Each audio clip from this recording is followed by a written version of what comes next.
Welcome back to the channel. If you're interested in vocal technique, pick up my ebook called Becoming a Natural Singer, or if you want one-on-one help, book a lesson, links in the description. So this is a tough topic, a tricky one to decipher, a tricky one to fully grasp and understand. Is a voice built or born? Many natural singers will lean towards the bias of, well, you can either do it or you can't. You're born with it. You know, some people can sing, some people can't. I can. You know, nothing I can do about it. It's just the way it is. They tend to lean in that direction. And more often than not, in a sense, they're right. Now, conversely, people who fully believe that a voice is built tend to be the harder cases, tend to be the ones that have had to graft, had to work a little bit harder than the average to put something together. When we coach for a long time, when we have lots of students, lots of different voices coming and going, we realise that truly the answer is both. There's some sort of a balance between these two qualities. Because surely a voice is born. If you think of a voice like Bruno Mars, it's not just technique. You know, he's born with a certain set of vocal cords. He's born with a certain type of mechanism. The most obvious example is distinguishing between male and female. It's very easy to hear the difference. Anyone could. If you put a voice on the phone to 1,000 people and ask, is that a man or a woman? 99% of the time, the answer is going to be correct. So the mechanism varies from individual to individual. Just like if we look at athletes, the body varies from individual to individual. Some bodies are suited towards strength. Some bodies are suited towards flexibility. The point is that no voice is born equal. No voice is born the same. And the limits of some voices vary compared to others.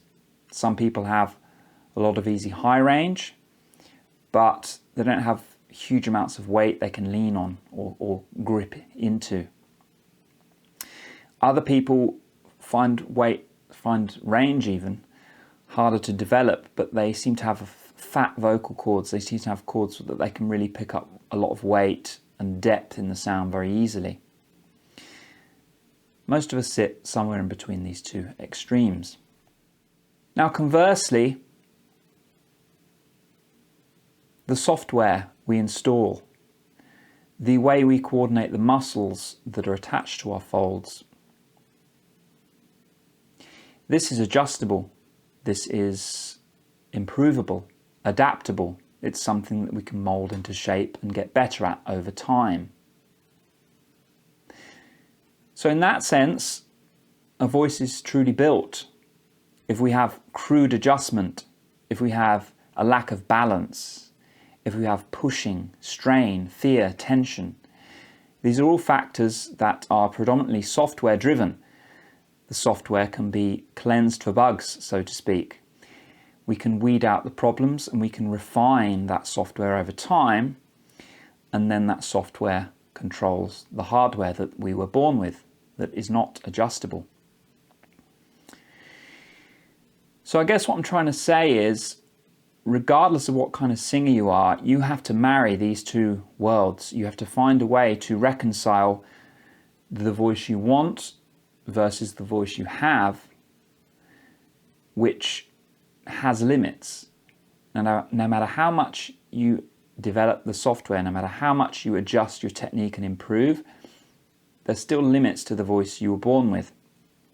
Now, conversely, no matter how tough your technique is, no matter how pushed it is, no matter how strained it is, no matter how crude it is, you can get better. You can adjust what you're doing and you can refine your technique out and improve.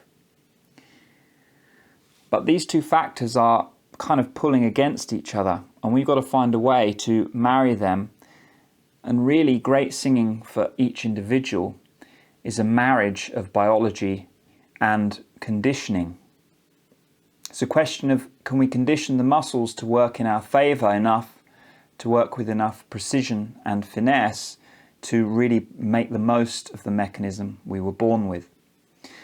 Once those two things come together and work as a team and really bring out the purest nature of that individual, you're going to get a voice that draws people in. You're going to get a voice that people want to listen to. But if there's a mismatch, if we have somebody who has great technique, but they're obsessed with singing in a certain style which is not sympathetic to the mechanism they were born with.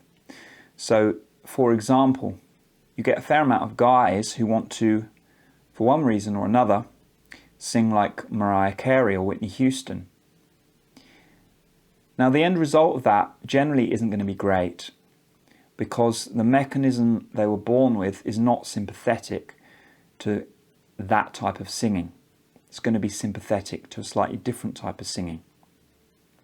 So there's a mismatch. And no matter how good they get, there'll always be this sense of, yeah, it's just something's not quite right. Now, conversely, you could be born with that correct mechanism. But if you're using it poorly, if you're using it in a way that is not normal, is not easy to listen to, is squeezy, it's going to be a mismatch. Now, most of the work I do with students is to work on the software. In fact, 90% of it is working on the software and accepting the biology, accepting the mechanism. Some guys talk about the baritone curse, and this is a lack of acceptance of the mechanism. Whatever you're born with, if it's good, if you use it with excellence, with finesse, it will work. Don't tell me about baritone curse. Go listen to Luther Vandross. Yeah, go listen to Matt Corby. Go listen to Phil Wickham. Then come back, tell me that you've got the baritone curse. So the answer to is a voice born or is it made is a voice is born and it's made. And that's really the end of the story. Hit me up, guys, in the comments. Let me know your thoughts about your voice. Was your voice made or was your voice born? Which side are you strongest on? I'm interested. I'll be back next Tuesday. Take care. Have a great day. Bye-bye.